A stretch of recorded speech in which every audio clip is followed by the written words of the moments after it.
What do we understand by parajumble in CAT? So in parajumble, you would have 4-5 sentences that are arranged in randomly order, and you have to arrange those sentences in such a manner that it will form a paragraph in logical and coherent sense. So CAT में सबसे बड़ी दिक्कत for parajumble इसकी theta type options में आते हैं. So you would not have any kind of options कि options को देख के will think कि क्या कैसे होगा.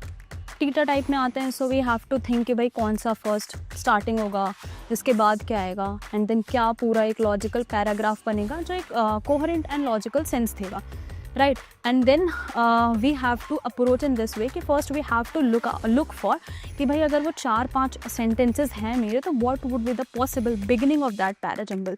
तो मुझे सबसे पहले देखना होगा कि भाई मेरा बिगिनिंग सेंटेंस क्या है. उसके बाद I have to look for कि इफ़ देर इज़ समथिंग जो कि मैंडेटरी पेयर बना रहा है. लेट्स से कि तुम्हारे पास ABCD ऑप्शन है, तो मुझे पता चल गया कि B would be my opening sentence, क्योंकि है कुछ ऐसा कि वहाँ से शुरू हो सकता है.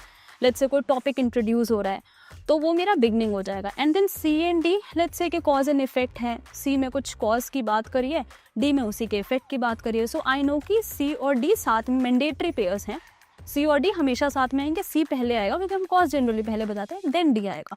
तो I know 2 thing for very sure कि भाई B मेरा ओपनिंग है, फिर C और D आएगा. So one possible answer of this parajumble would be BCDA या BACD. एंड देन फिर मैं देखूंगी कि आप बीच में A आएगा या लास्ट में आएगा, and then I look after it. And then you also have to look for कि कोई डेमोन्स्ट्रेटिव प्रोनाउंस, क्योंकि generally we don't start our parajumble with demonstrative pronouns. ठीक है.